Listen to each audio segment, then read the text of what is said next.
So we continue. What I'd like to do now is I'd like to just address a couple issues about the level of freedom that members of the new group of world servers should have. And then I'd like to go with you and look at the fundamental principles underlying what they do. You know, one of the things to keep in mind as you think about this group is that you might ask, well, what holds them together as a group? What is that energy that holds them together? And according to the Tibetan, what holds the group together is a commonality of an inner structure of thought. It's a collection of thought forms that hold the group together.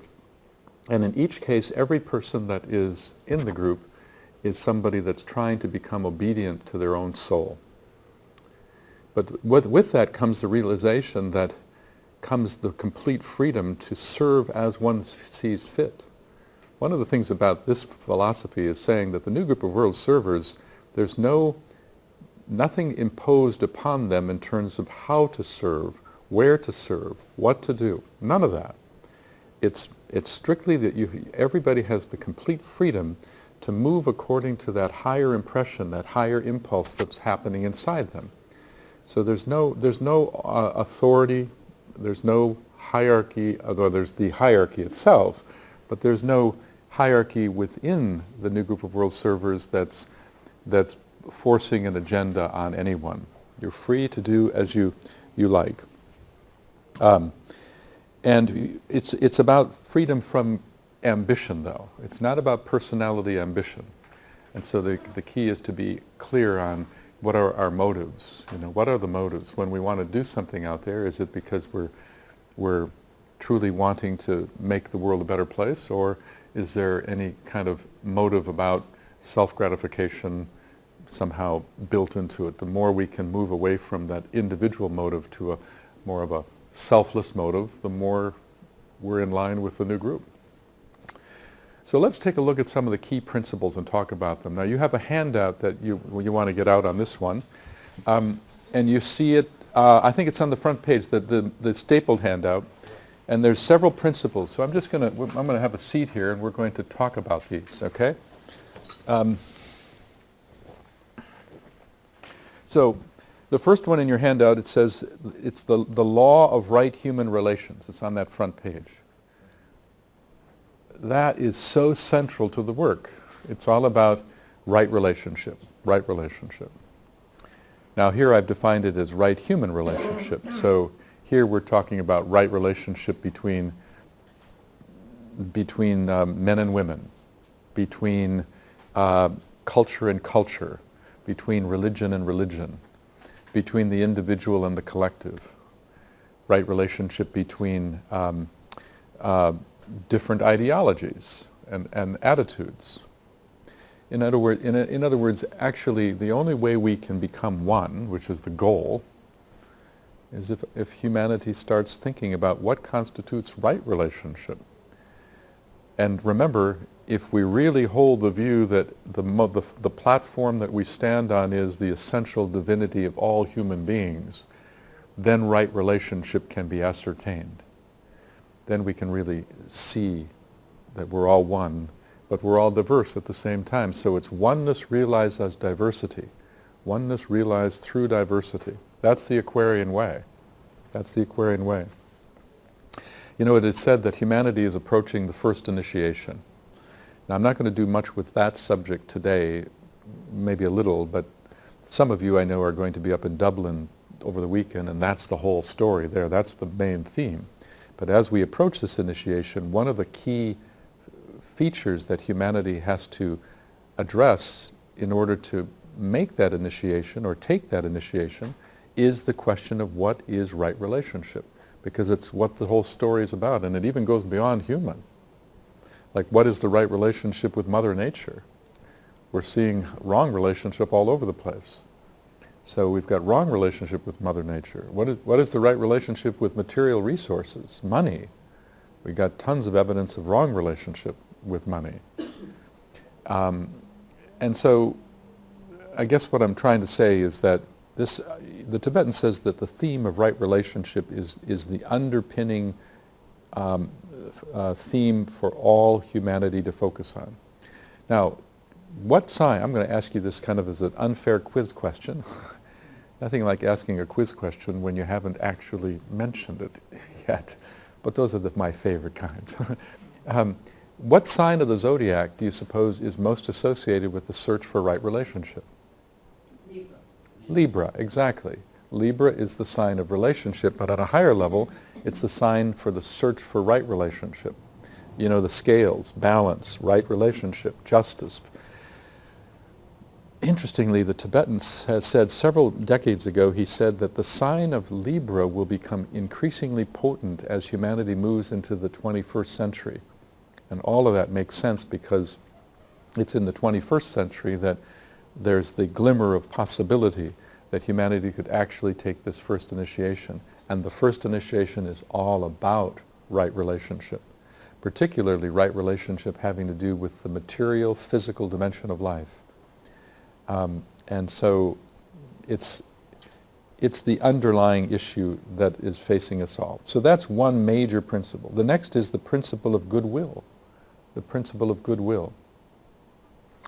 Now, what I'd like to do is I'd like to talk a little bit about this, but also use, you have another handout that you might want to get out on this, I believe. Let me just double check that. I think you do. That does it's goodwill versus the will to good. Do you have that? Yeah. Okay. Well, let's talk about both goodwill and the will to good are part of the agenda of the future. When you think of goodwill, you normally think of how we typically, having the desire to bring goodness into the world and doing something to make that happen. And all of that's part of the work of the New Group of World Servers. But there's even something higher than that, which is called the will to good. And so what I'd like to do is I'd like to show you an image that will first help you see this, and then we'll do a compare and contrast. But in essence, it's the principle is goodwill, but it should be understood that on a very high level, it results in the will to good. So let's take a look. Let me get this out for us to see. Right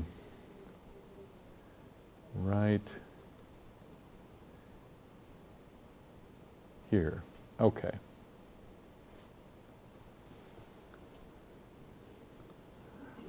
Now what this is about is, remember that there are three structures in us. Each of us is composed of pure monad. That's the highest self. That's the spark of divinity within you. That's your essential nature. The soul is your higher consciousness, and the personality is your outer instrument, your lower agent. So agent of the divine, agent of the good. So agent of divine will, agent of the good, and agent of lower will. Okay? So this is how we can understand when the Tibetan uses the term goodwill, and then he'll talk about the will to good, this is how you can understand it. When we talk about goodwill, we're talking about goodness, which is the prerogative of the soul. Goodness comes from the soul, the desire to contribute positivity. The soul is the great center of love. Remember, it's like a Christ in you. So from that comes goodness, loving goodness. And then that goodness is expressed through the personality as an agent of will. So it's spiritual goodness delivered with the will of the personality to make it happen. That's goodwill. Okay? That's a way of looking at it. But then eventually consciousness evolves to the place of the will to good, where there's the agent. The monad itself is a huge power structure of divine will. It's a will that goes beyond your own soul. It's a will that is actually, when we say the will of the Father, where is the will of the Father as a part of you? It's your monad. Because your monad is the Father in you. The monad is, in a way, your piece of the Father. Think of the Father as being the ultimate one flame. I mean Father as in God the Father concept. You know, I'm using the Creator, okay? And that's one flame. Your monad is a spark that arises from that one flame. That's who you are. That's your divine self, and it's will. I mean, it's shambhalic will. It's the will of the Father. And it's out of our view. You see, the monad is not in our consciousness yet, because you have to reach into these two here, soul and personality, have to become completely fused before you wake up to the monad. That's called the transfiguration. That's the third initiation. But this is the promise of the future, where a yet higher kind of will be recognized beyond your own soul. And then that becomes the impulse to express goodness. So the will to good plays out between monad and soul, and goodwill plays out between soul and personality. Does that make sense, everybody? Okay. All right. So let's take a look at let's go over the handout you have so that we understand it back and forth a little bit. So goodwill is the will of goodness, whereas the will to good is the will toward goodness. Goodwill relates to the soul. Will to good relates to the triad. Okay, this graphic doesn't show the triad, but realize that the monad, on this graphic, the monad has a triple quality to it, and that's called the spiritual triad. So here in this handout, instead of the word monad, I used the word triad. But there's a triple quality to it. Okay? Goodwill emanates from the will to good. So you can see that in the graphic again. Goodwill is ultimately an emanation from the will to good. In other words, let's look at it another way. Even though, I'm going to get up here so maybe you can see this, even though we are unconscious of this stream, it doesn't mean that that stream is not there. It just means we're unconscious of it. But that stream here, that's descending here, the will to good, though unconscious, it does have influence on the soul, and it gives impulse to goodwill. So even though you're not conscious of the will to good, it's there. It's there. Okay? But when you become an initiate and you become conscious of it, then you become much more able to wield it with greater deliberateness. Okay. The day will come. All right. Goodwill participates in the energy of Christ. Will to good participates in the energy of the monad. You can see that. Goodwill driven by sensed unity and love of whole. Will to good driven by purpose and planned activity. Think of these three structures in the highest sense. I'm going to go over here again here. These three structures, monad is divine will, this is love, this is intelligent activity, the great triplicity. That's the Trinity for us. Each of us is a Trinity in many ways. Each of us is a Trinity in many ways. But the vertical Trinity of us is the Trinity between the monad, the soul, and the personality. The monad is first aspect, will and purpose. Soul is second aspect, love and wisdom. Personality is third aspect, intelligent activity. From the highest, the impulse of purpose must be conditioned by love and wisdom and directed toward intelligent activity. You see? Okay. Where am I at here? Okay. Next one. Grows out of selfless love and is the servant of the Christ. This is goodwill. Grows out of recognition of the universality of life and is the servant to the planetary logos. All right. So we're talking, these are magnitudes of realization, okay? In other words, the monad in you has a energetic rapport with Shambhala, the center where the will of the planetary logos is found. The soul in you has an energetic rapport with the hierarchy led by the Christ. The personality has an energetic rapport with humanity. Shambhala, hierarchy, humanity. lines of connection, energetic influences, okay? So, that's just what is meant by this. This is also, I could break this down further. This is life with a big L, manifesting as quality, resulting in appearance. Life, quality, appearance. Many of you have studied the books Esoteric Psychology, Volume 1. The whole teaching on that work, the Tibetan is trying to lay out that fundamental principle that the monad is the place of universality and life. Life. But the soul is the agency of consciousness to carry life, to deliver life, to create awareness for life. And personality is the outer garment that creates intelligent activity in support of life. So it's this triplicity, and in a way the whole journey of evolution is to slowly lift ourselves to places where we realize these higher structures in a conscious sense, because we're unconscious of so much of it, but the day comes. Okay? Next one. Goodwill unifies in support of evolution. Will to good animates and directs evolution. So think of the soul as being also a great center of unitive consciousness. But think of the monad as a center of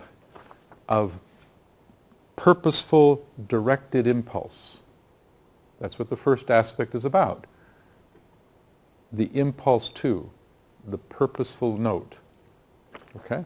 The will to. Goodwill. Initiates and disciples consciously respond to it, average person unconsciously. Initiates consciously respond to it. Disciples, disciple does not register. That's what that should say. You have to become an initiate before this is actually becoming realized as a conscious recognition. Goodwill is much more the world of discipleship, the world of discipleship. Will to good is the world of initiate life. Okay? So I will obviously have to correct that. The next one, the last one. Goodwill. The goodness of the soul as it animates the will of the personality towards service.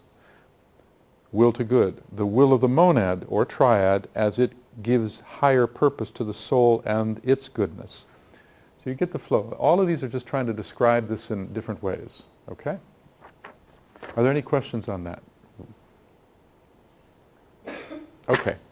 Well, let's go back to our principles then. All right? So back to our list here. I'm going to move this out of the way here. Okay?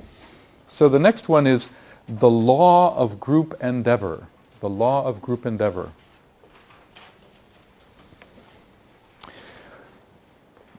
In other words, what are we saying here? We're saying that there's a law that says that to be really part of this group, you must think in terms of group. Because remember, no one sees the truth, but everybody sees a piece of it. So there's this fundamental realization that it's in the context of group that the answers must emerge and the actions must go forth. And there's synergy to that too. Because when a group comes together and comes up with new insights to move something forward, oftentimes the whole becomes greater than the sum of the parts. You know the idea of synergy here. People often talk about that when they meditate. I don't know if you've ever noticed this, but a lot of people will talk about a synergy when they meditate in a group versus when they're on their own. That somehow meditation in a group, it's a much deeper experience than just on their own. In a way, that's the meditative version of this same thing. But it is also true when it comes to ideations, realized insights. I think you see the emergence of this in the growing tendencies in humanity to use think tanks. Do you have that expression here? Think tanks. It's growing. The think tank is growing around the world. And There are now think tanks that are based upon, some think tanks are based upon a common group of people with a common set of, a common interest to arrive at new insight. But some are actually now crossing fields. So you get a think tank of maybe somebody from the world of politics, somebody's coming in from the business world, somebody's coming in from the arts, you know what I mean? So it's actually going beyond just within a stream and including many streams. And that's fantastic, that's fantastic. But here's the thing, this is all about Aquarius. Aquarius is the sign of the group.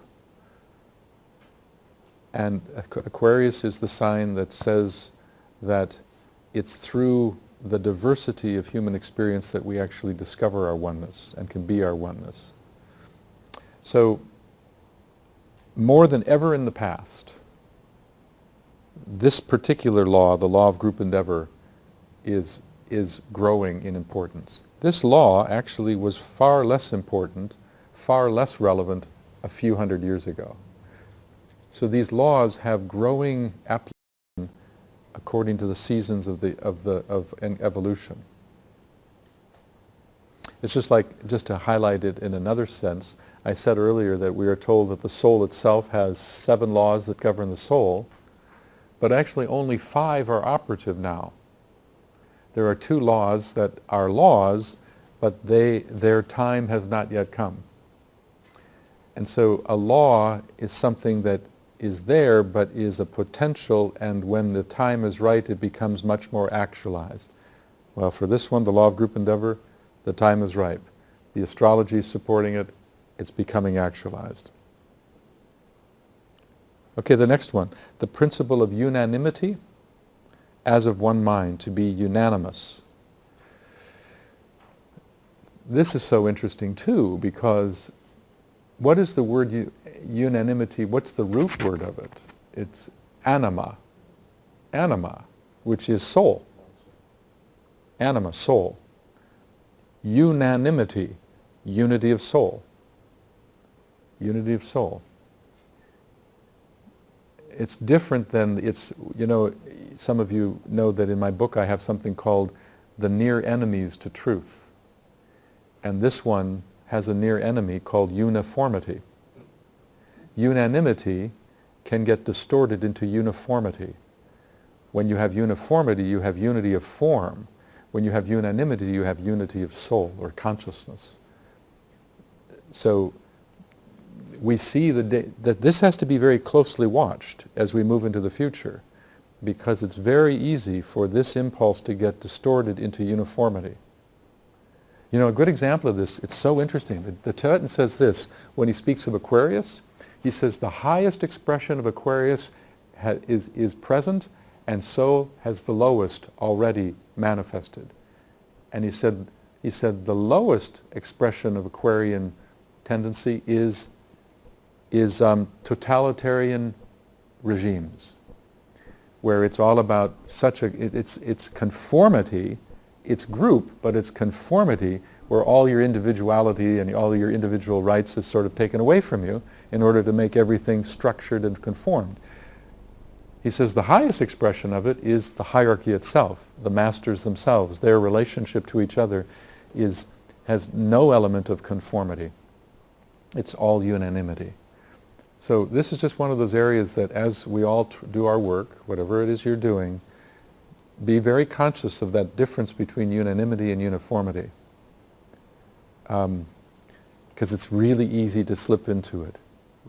So much of many spiritual organizations start out that way and then end up uniformity, and you end up with kind of cult tendencies.